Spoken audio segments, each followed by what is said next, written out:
Hey, everybody, and welcome back. Boy, it's been a long time. Don't you feel it? I feel like it's been a long time. Welcome back to Kill the Cat Radio, episode 24. My name is Matthew, and we are still here today. First things first, yes, it's been a wild summer. I apologize for not being around for all of you lovely 70 subscribers that have now subscribed to my channel. Thank you so much. I really appreciate it. I never thought the day would happen, but it did. People made fun of me when I had 5 subscribers.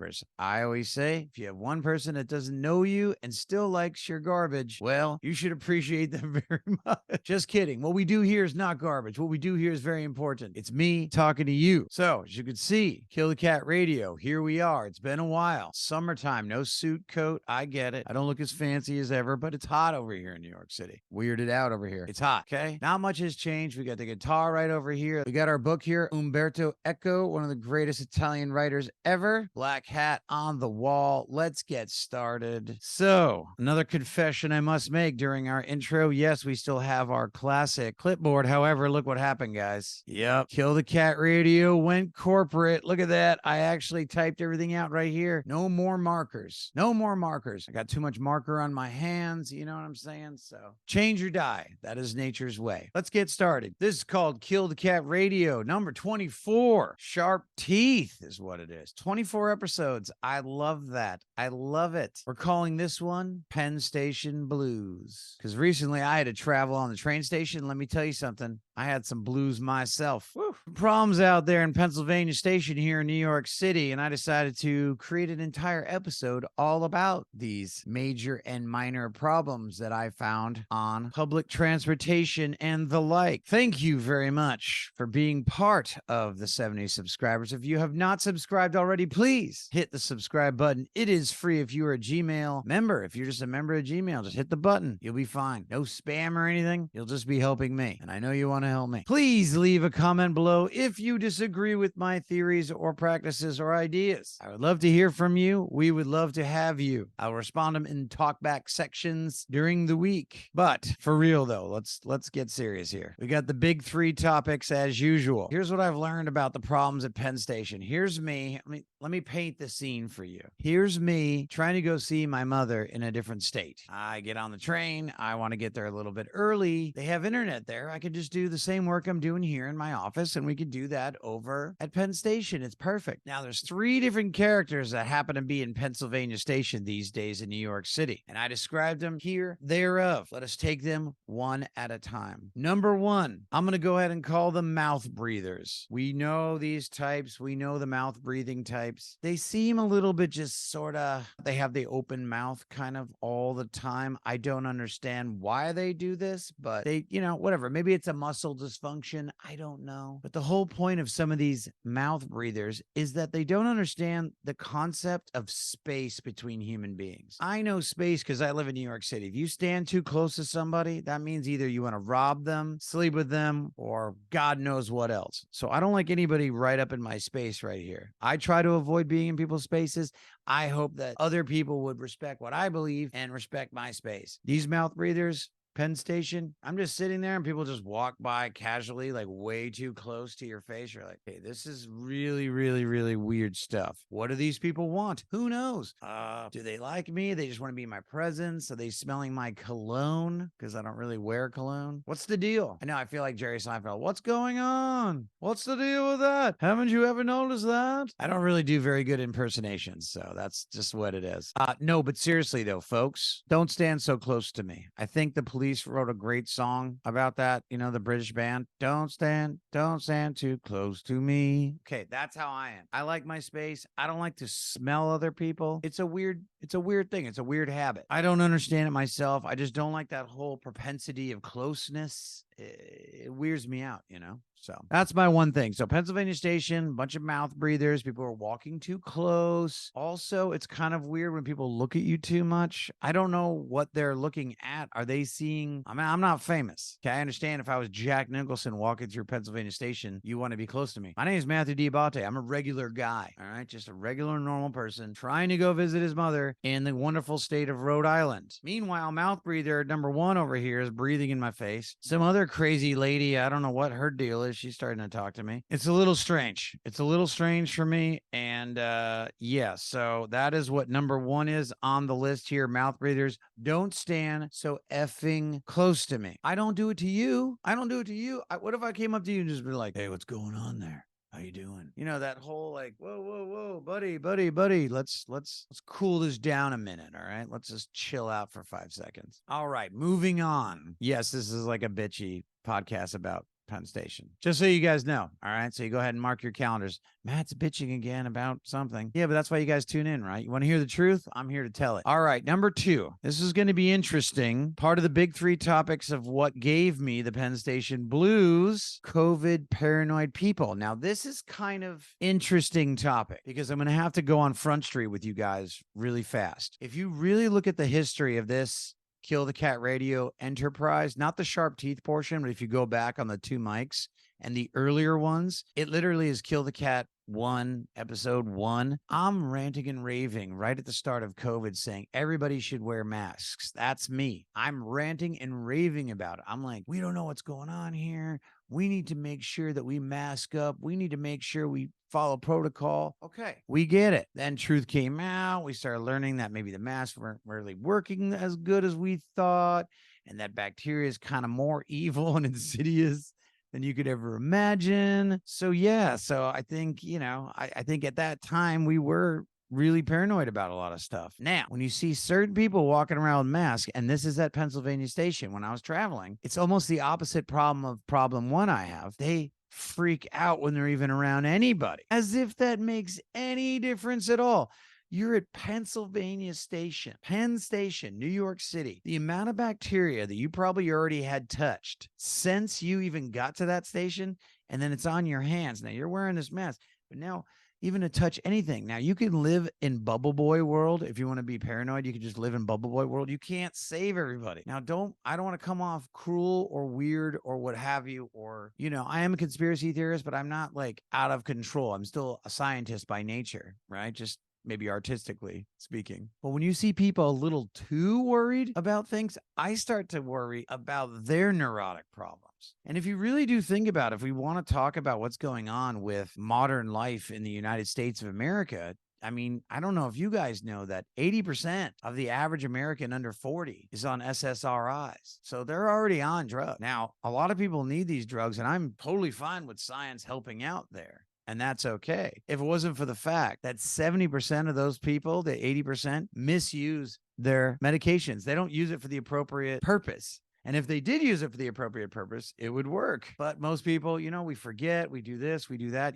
I've done it myself on purpose. You know what I'm saying? Back in the druggy days, to do bad things, to feel high, as they say. But I'm saying, if you take it too seriously, if you get so neurotic that you can't even be around anybody, I get it. Like, there are things you need to worry about for sure. Be careful, wash your hands, the whole bit. But that's like what your mom has been telling you since you were day 1. Wash your hands, keep a clean thing, make sure you clean yourself. What's your diet like? Are you a smoker? Like all these different questions about health. Think about those problems before you start worrying about this one specific problem. And then on top of that, judge other people for not abiding to your same standards. I mean, healthy people are healthy people. So we shouldn't be having this argument whether someone is healthy and they're on one side of the political spectrum and someone's not healthy because they're on the other side of the political spectrum. That's too weird. We got to tone it down.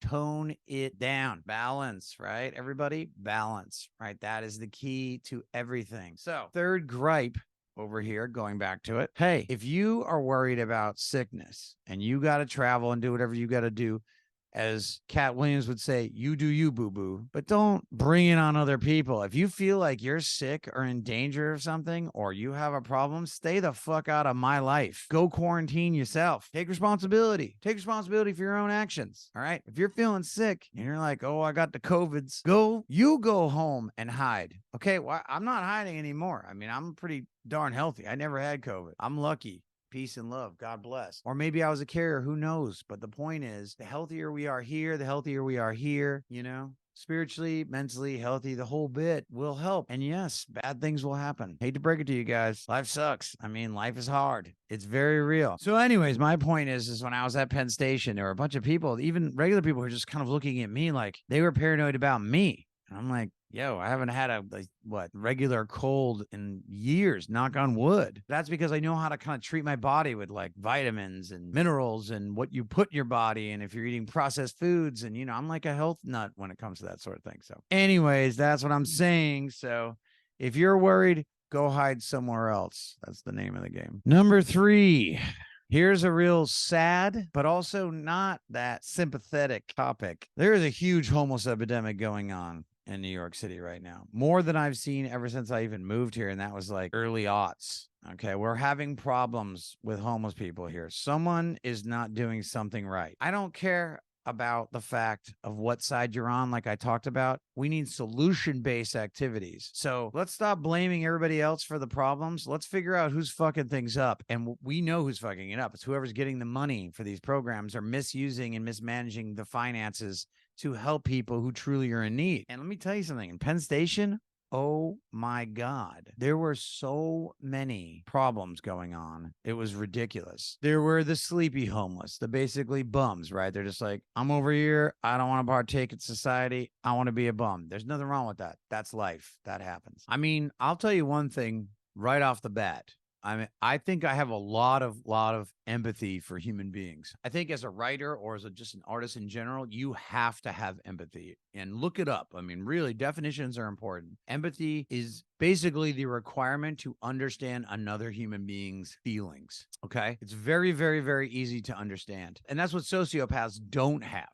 They don't have empathy. Like they look at another human and they're like, whatever. Yes, I saw that on TV once. I should act like that. No, that's a sociopath. I truly, truly feel for human beings. I feel that. I feel empathy. Where my question comes in is where the sympathy part comes in. That's what we would say, in like biblical terms as pity. Right? That would be the modern version of pity, would be sympathy. Do you not have pity for these people? There are. And just like, as I was saying, the bums, the ones who just are laying around, I have no problem with that. My major problem with some of these characters that are roaming the areas and strange mini mall areas of Penn Station is that they're straight up criminalistic. They're like, you know what? They're not bums. They're like, we're going to take what you have. We don't even care how we take it. So they'll hurt people. They'll hurt innocent people. Now, maybe they were looking at me like going, shit, Matt might hurt us back. And it's true, like if you fuck with me, like I will bite your face. But that element, and there's kids around.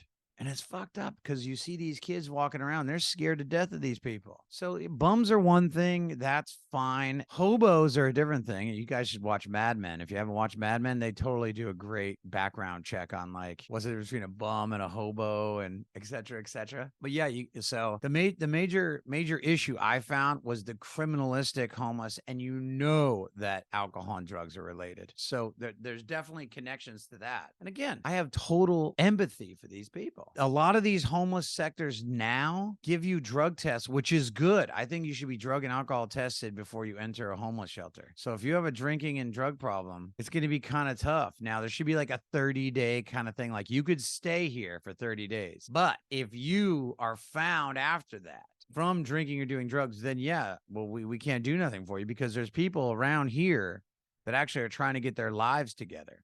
And so if you gave up on your life and not only that, just decided, hey, you know what? I'm going to take a shitload of drugs. Hey, you can't be around other people like that. We can't, because everybody, if I had my druthers, I'd be on drugs all the time. But, I'm just saying it's in us. The darkness is in us. It's true. We can fall through those cracks into those places. But when it goes full demonic energy where you're looking at people, following people, like threatening people. There were 3 guys in that room I just watched in Pennsylvania Station, literally threatening people's lives with guns, just saying out loud, your face is going to look great when it's inverted or whatever. Like he said something gross. It was, you should see what a 45 does to a human face. It was downright frightening. And this is at 9:30 in the morning, and there were cops everywhere and no one was doing anything. I don't know, man. There was military police there were regular police there was Amtrak police there, and you still got this kind of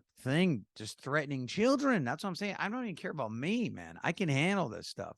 I worry about, future generations and such. I worry about children that are alive right now seeing that stuff. Now, we can't protect everybody. I don't believe in a utopian state. All right. Just look at my last video. Talk about what I believe in. It's just too much. It gave me the blues, the Pennsylvania station, the Penn Station blues. That's what it is, which brings us quickly to the creep of the week. Now, the creep of the week does not necessarily have to be person, place, or thing. It could be an idea, what have you. And of course, kind of has something to do with what we're talking about today. All right. Sorry to bring it up, guys, but creep of the week this week is bathroom attendants. Okay, you guys are getting paid to clean public restrooms. Please do it more often. We got to pay you guys more money. Let's do that. Let's increase the rate for these guys so they'll actually take their job a little more seriously. I mean, if Port Authority has better bathrooms than you might want to start looking at what you're doing over here. Moynihan Hall, yeah, spend less money on revisions to make you look pretty and maybe more revisions on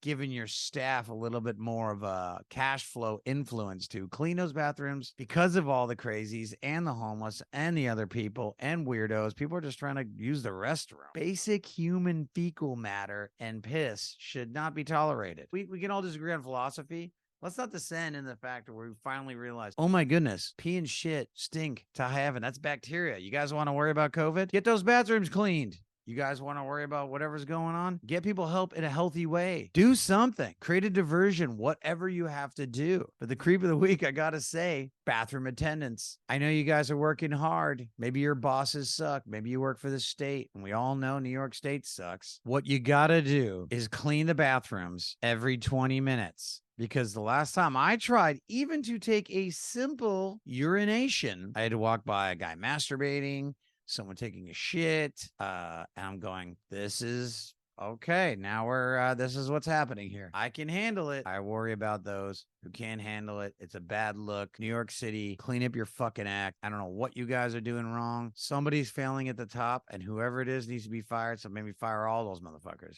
Because something is broken here. And it needs to be fixed. I'm mildly blaming bathroom attendants because they are genuinely in charge of the fecal matter and urination of the world. So if you're going to let all the people use the restrooms for free, you better clean them up. Or make it a quarter like back in the old days. Or you could do what France does in Paris. They have self-cleaning bathrooms. That's right. It sprays it all down. I mean, these guys are geniuses when it comes to that. But then again, Paris, 2,000 years around. New York City, 575-ish, give or take. Okay, talkback section. Some of the letters and things, you can always talk back to us, me, myself, and I, and we can respond back in real time, or you can email us. You can chat about anything in the comments. I like to address them at all times. We have a couple different talkbacks today that I'd like to address.